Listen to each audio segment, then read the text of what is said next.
love the channel and find it useful in becoming a happy retiree. Subscribe today. TJ from Lawrenceville. TJ, good morning. Welcome to Money Matters. How can I help, my friend? Hi, good morning. So I have a defined benefit pension plan that I can either take a lump sum or take an annuity. The lump sum would be about, I don't know if you want to hear numbers or not. Sure. Numbers make it fun. Yeah, so the numbers are, as of July of June 30th of last year, 2016, it was about $137,500. $137,500. Okay, so that is the lump sum offer. Right. Okay. And they're saying the monthly annuity of that would be $870, which is, I'm sure, is just myself and not including my wife's shared benefit to that. All right. So that, again, and we would call that a single life annuity. So it covers you. Is that typically you at least have do you have the option to do one that covers your spouse for life, TJ? Yes.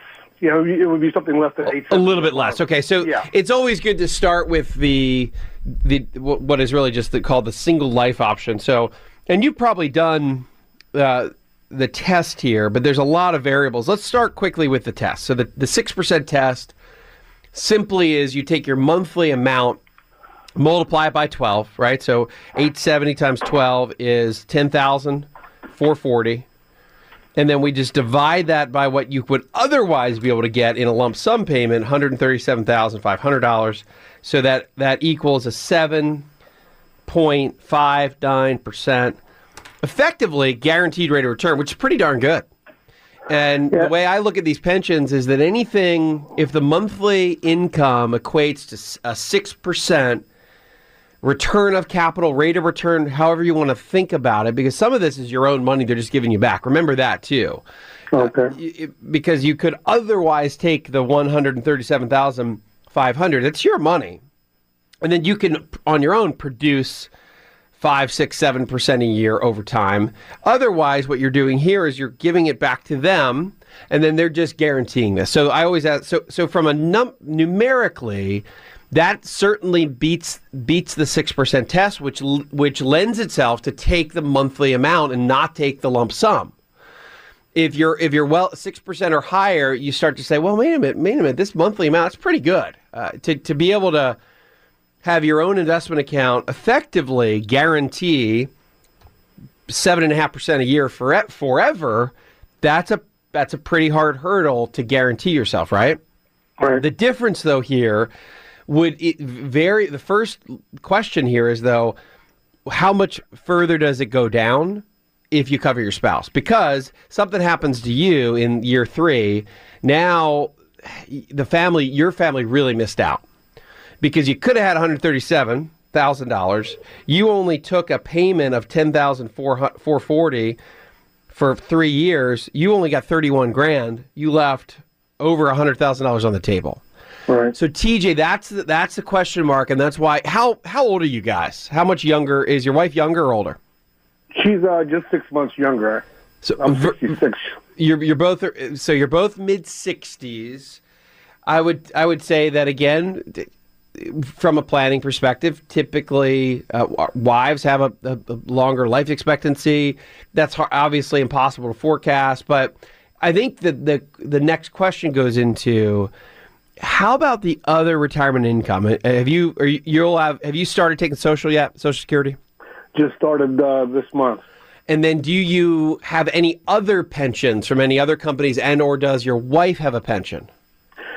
No, there was another pension I had with a previous company. I took the lump sum on that a couple of years ago and invested in a self-directed IRA.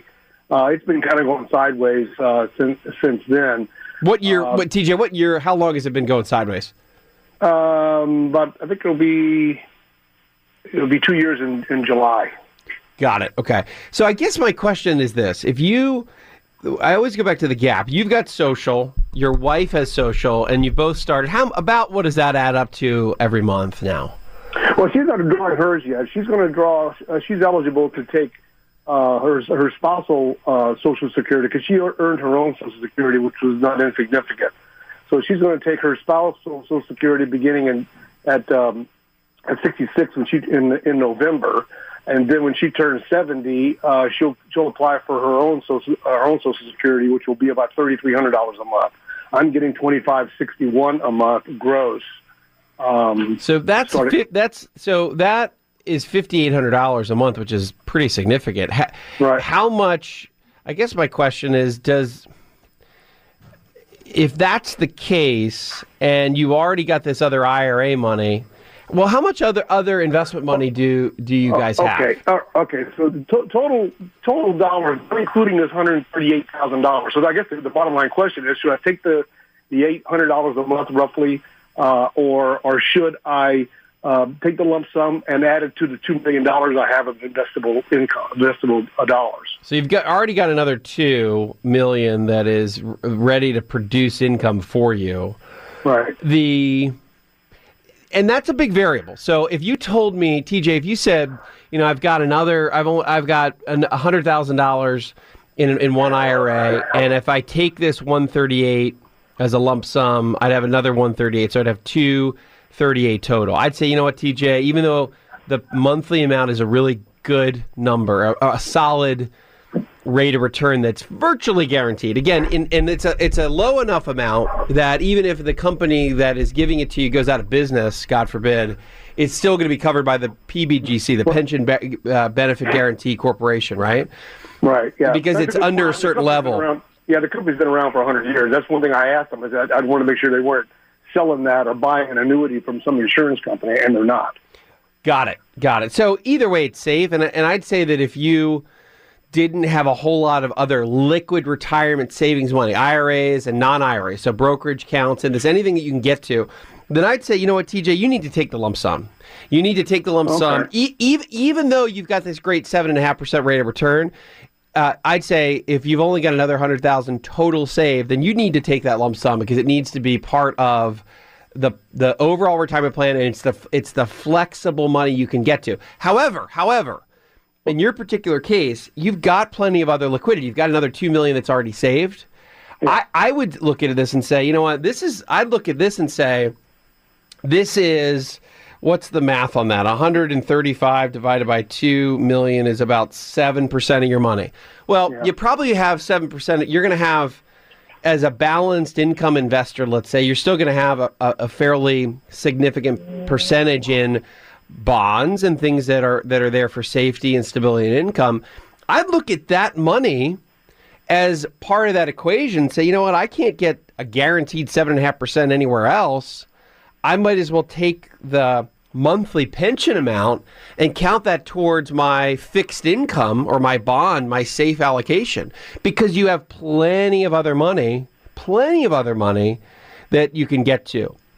And you can now make the financial decision and say, well, that's a really good deal. And I bet you even if you take the spousal amount that your wife is covered for the rest of her life, which I believe you probably want to do. I will, yeah. It's probably not going to go down dramatically. It's not as if it's going to go down to 4.5% rate of return. Usually I'll see it drop by maybe 1%. So I bet you it'll still meet the 6% test. I bet you it'll still be 6.25%, 6.5% to cover both of your lives.